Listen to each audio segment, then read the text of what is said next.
Cinema शौकीन से आपका स्वागत करता है। आज हम बात करने वाले हैं द लाइफ ऑफ डेविड गेल के बारे में। ये कहानी है एक ऐसी सच्चाई की जिसने पूरे के पूरे शहर को हिला करके रख दिया और सरकार के कई नियमों और कानूनों की धज्जियां उड़ा दी। कहानी की शुरुआत होती है और हमारे सामने एक सड़क का दृश्य आता है और यहाँ पर हम एक गाड़ी को देखते हैं और ये गाड़ी अचानक रुक जाती है। उसके बाद उस गाड़ी से एक लड़की बाहर निकलती है जिसका नाम है बित्सी ब्लूम और ब्लूम एक जर्नलिस्ट है, लेकिन यहाँ पे वो बहुत ही तेजी से भागने लगती है और उसे देख करके ऐसा लगता है कि ये जिंदगी और मौत का सवाल है, इसीलिए वो ऐसी ही भागती जाती है। तभी थोड़ी देर के बाद उसे एक गाड़ी नजर आती है तो वो गाड़ी के सामने पहुंचती है और उसे रुकवाने की कोशिश करती है ताकि वो लिफ्ट ले सके, लेकिन वो गाड़ी वाला नहीं रुकता। तब ब्लूम और भी ज्यादा परेशान हो जाती है। लेकिन अब यहाँ से कहानी जाती है फ्लैशबैक में और हम एक न्यूज मैगजीन के दफ्तर को देखते हैं और यहीं पर बारबरा नाम की एक लड़की होती है जो टीवी देख रही होती है और टीवी पे अभी हर जगह ये खबर फैली है कि डेविड गेल ने अपनी दोस्त का बलात्कार करके उसे मार दिया है जिसका नाम है कॉन्स्टेंस हार्वे। और पूरी दुनिया इस चीज को देख करके दंग हो गई है क्योंकि गेल और हार्वे बहुत ही अच्छे दोस्त थे और ये दोनों को दोनों एक्टिविस्ट थे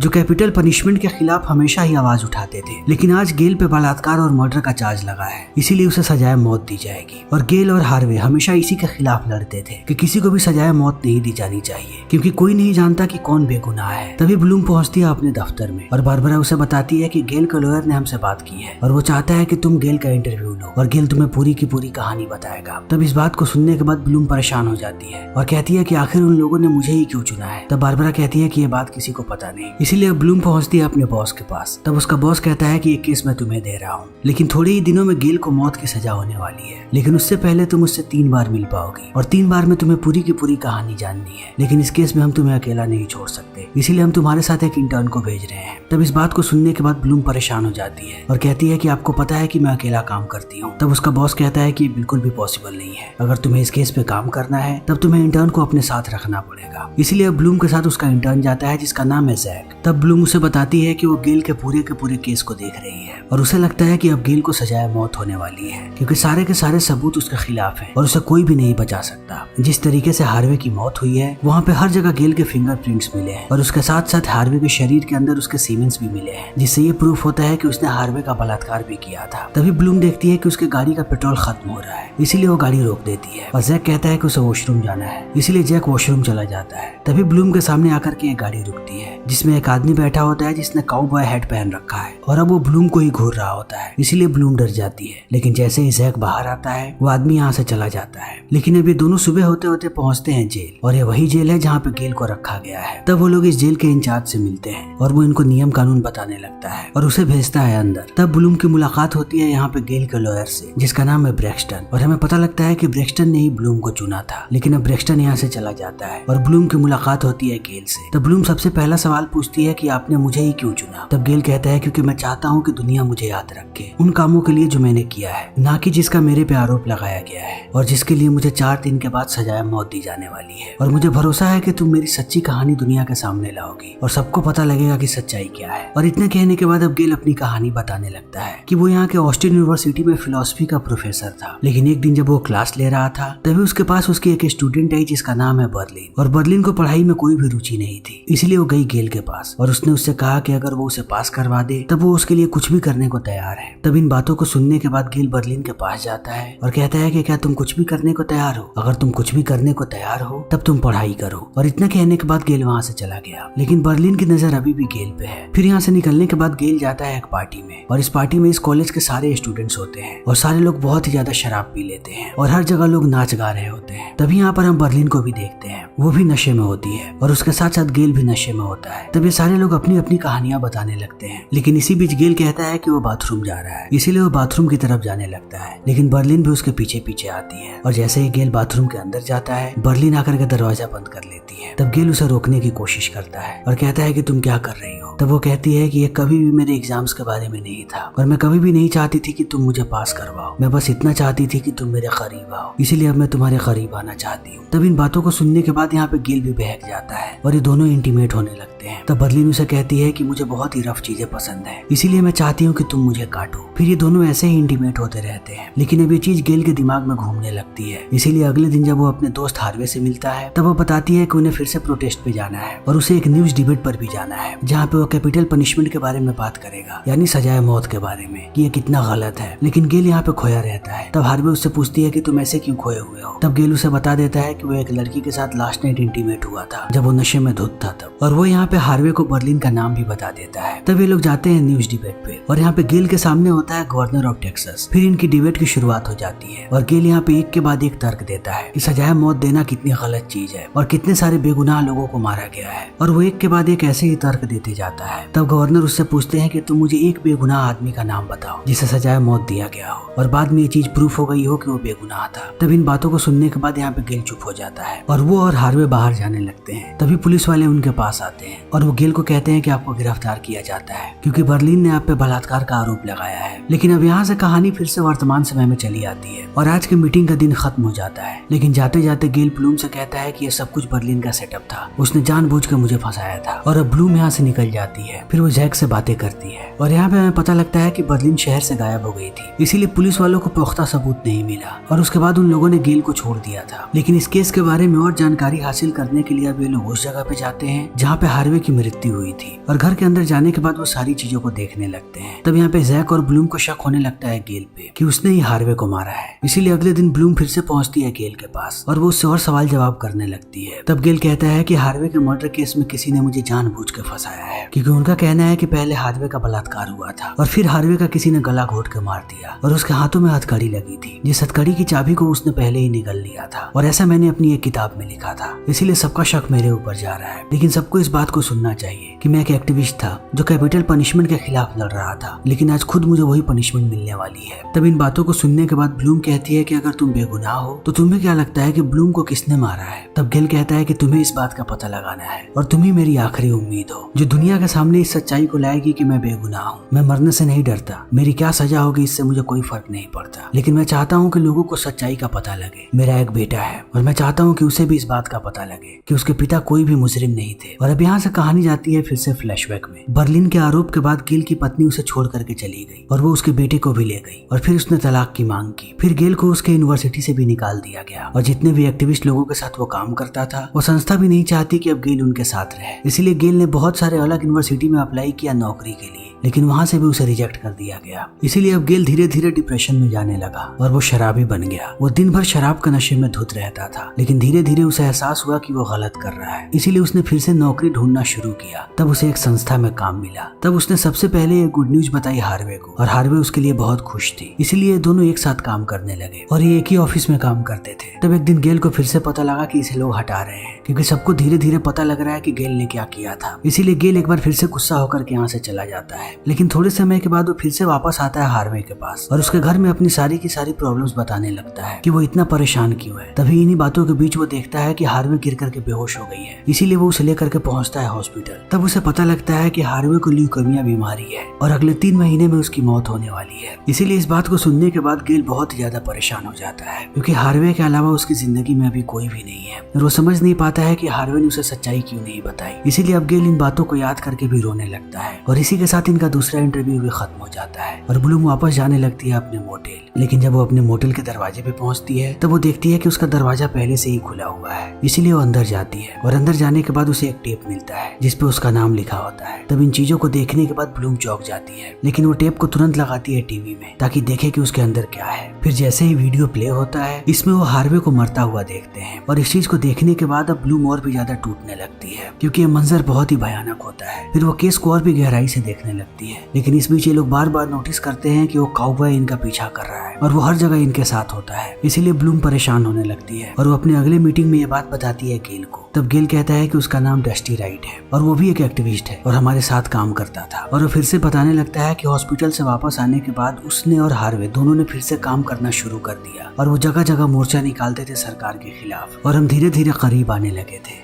फिर एक रात मुझसे हार्वे ने कहा कि उसे और अपनी जिंदगी को एंजॉय करना चाहिए था, लेकिन उसने अपनी जिंदगी को एंजॉय नहीं किया और अब उसकी जिंदगी खत्म होने वाली है। और वो ये भी कहती है कि उसे और लोगों के साथ इंटीमेट होना चाहिए था। तब इन बातों को सुनने के बाद गेल हंसता है और कहता है कि तुम्हारा संबंध कितने मर्दों के साथ रहा है। तब हार्वे हंस के कहती है कि 4। तब इन बातों को सुनने के बाद गेल कहता है कि क्या तुम उसे 5 बनाना चाहोगी। तब इस बात को सुनकर हार्वे हंसने लगती है। फिर गेल कहता है कि मैं सीरियस हूँ। और अब यहाँ पे ये दोनों इंटीमेट होने लगते हैं और कहानी फिर से आ जाती है वर्तमान समय में। और गेल कहता है कि उस रात हम इंटीमेट हुए थे, इसीलिए मेरा सीमेन हार्वे के अंदर था और उसकी अगली सुबह उसकी मौत हो गई। और इतना कहने के बाद वो ब्लूम को कहता है कि कल मुझे मार दिया जाएगा, लेकिन अब सब कुछ तुम्हारे हाथ में है कि तुम मुझे मेरे बेटे की यादों में कैसे जिंदा रखोगी और मेरा बेटा मेरे बारे में क्या सोचेगा। और इतना कहने के बाद अब गेल यहाँ से चला जाता है, लेकिन अब ब्लूम सोच में पड़ जाती है और वो समझ नहीं पाती है कि वो 24 घंटे के अंदर क्या करे। इसीलिए अब ब्लूम वापस आने के बाद अपने काम पे लग जाती है और वो सारे के सारे सबूतों को देखने लगती है और वो सबके बारे में सोचती है। फिर उसे ख्याल आता है और वो पहुंचती है उस जगह पे जहाँ पे हार्वे की मौत हुई थी। और तब वो बड़े ही ध्यान से हार्वे की वीडियो को देखती है और यहाँ पर उसे हार्वे पे शक होने लगता है। फिर वो अपने आप को हार्वे की तरह बांध लेती है कि अगर उसकी सांसें ना चल रही हो और उसके हाथों में हथकड़ी लगी हो तब वो कैसे रिएक्ट करेगी। और थोड़ी देर के बाद उसे एहसास हो जाता है कि हार्वे ने खुद अपने आप को मारा था, ना कि उसे गेल ने मारा था। और ये खुदकुशी थी और सबने जानबूझ के गेल को फंसाया है। लेकिन ब्लूम को ये बात भी पता है कि हार्वे के साथ कोई और भी था और उन लोगों ने जानबूझ के इन चीजों को रिकॉर्ड किया है और मेरे तक पहुंचाया है। इसीलिए अब हमें उस इंसान को ढूंढना है जो हार्वे के साथ था। और इन्हें पता है कि हार्वे ने ये सब कुछ क्यों किया है, कि कोई इस बात को प्रूव करना चाहती है कि एक बेगुनाह आदमी को भी सजाए मौत दी जा सकती है। तब यहाँ पे ब्लूम को ख्याल आता है डस्टी राइट का, यानी वो काउबॉय। इसीलिए लोग जाते हैं उसके घर पे और घर पे जाने के बाद ब्लूम हर जगह देखने लगती है। तब उसे ओरिजिनल टेप मिलता है, जिस टेप को देखने के बाद यहाँ पे ब्लूम को पता लगता है कि हार्वे ने जानबूझ के अपने आप को मारा था और ये एक खुदकुशी थी। और डस्टी राइट भी उसके साथ था, उसी ने इस वीडियो को बनाया था और वो दोनों मिले हुए थे। तब तक सुबह हो जाती है और गेल को मारने से पहले उसे उसका आखिरी खाना दिया जाता है और ब्लूम भी इस बात को जानती है। इसीलिए वो भागने लगती है जेल की तरफ ताकि वो जल्दी इन सबूतों को लेकर के पहुंचे सरकार के पास और वो गेल के मौत को रुकवाए। लेकिन जब वो आधे रास्ते में जाती है तभी उसकी गाड़ी खराब हो जाती है। फिर ब्लूम अपनी गाड़ी से निकल करके दौड़ने लगती है और ये वही दृश्य होता है जिसे हमने फिल्म की शुरुआत में देखा था। और अब ब्लूम ऐसे ही भागते रहती है और वो जेल पहुंचती है टेप को लेकर के। तब उसे पता लगता है कि गेल को मार दिया गया है। इसीलिए अब ब्लूम टूट जाती है और धीरे धीरे समय ऐसे ही बीतने लगता है। लेकिन अब ब्लूम उस टेप को दे देती है अपनी एजेंसी को और हर जगह वो टेप चलने लगता है और सबको ये बात पता लग जाती है कि गेल एकदम बेगुनाह था और सरकार ने गलती की है। सरकार ने एक बेगुनाह आदमी को मारा है। इसीलिए एक बार फिर से सारे के सारे एक्टिविस्ट खड़े हो जाते हैं। तभी ब्लूम के पास एक कुरियर आता है और उस कुरियर में ब्लूम को एक टेप मिलता है जिसपे लिखा होता है कि ये तुम्हारी आजादी के लिए है और सिर्फ तुम्हारे लिए है। फिर जब ब्लूम इस टेप को प्ले करती है तब वो देखती है कि जब हार्वे की मौत हुई थी तब गेल भी वहाँ पे था और ये सब कुछ उनकी प्लानिंग थी कि वो सरकार को दिखा सके कि सरकार क्या गलत कर रही है और उन्हें बेगुनाह लोगों को कभी नहीं मारना चाहिए। और इस पॉइंट को प्रूव करने के लिए हार्वे और गेल दोनों ने अपनी जान दे दी। और इन चीजों को देखने के बाद अब ब्लूम टूटने लगती है कि 2 बेगुनाह लोगों की मौत हुई है एक बात को प्रूव करने के लिए। लेकिन अब हमें पता लगता है कि गेल के वकील ने इनके मैगजीन से $5 लाख मांगे थे, जो पैसे अब मिलते हैं डस्टी राइट को। और डस्टी राइट उन पैसों को भेजता है स्पेन, गेल के पत्नी और बेटे के पास। और गेल की पत्नी जैसे ही उस बॉक्स को खोलती है उसे $5 लाख मिलते हैं और उसके साथ साथ उसे बर्लिन की चिट्ठी भी मिलती है जिसमें बर्लिन ने लिखा है कि गेल ने उसके साथ कुछ भी गलत नहीं किया और उसने गेल पे गलत आरोप लगाया था कि उसने उसका बलात्कार किया है। इसलिए वो गेल से और उसके परिवार से माफी मांगना चाहती है। तब इन चीजों को देखने के बाद गेल की पत्नी रोने लगती है कि उसने गेल के साथ कितना गलत किया है। उसने अपने आप को गेल से दूर किया और उसके साथ साथ उसके बेटे को भी। और इसी के साथ ये फिल्म यहीं पे खत्म हो जाती है। तो दोस्तों हमारी आज की वीडियो यहीं पे खत्म होती है। अगर आपको हमारी ये वीडियो पसंद आई हो तो इसे लाइक करें, शेयर करें और चैनल को सब्सक्राइब करें। Thank you.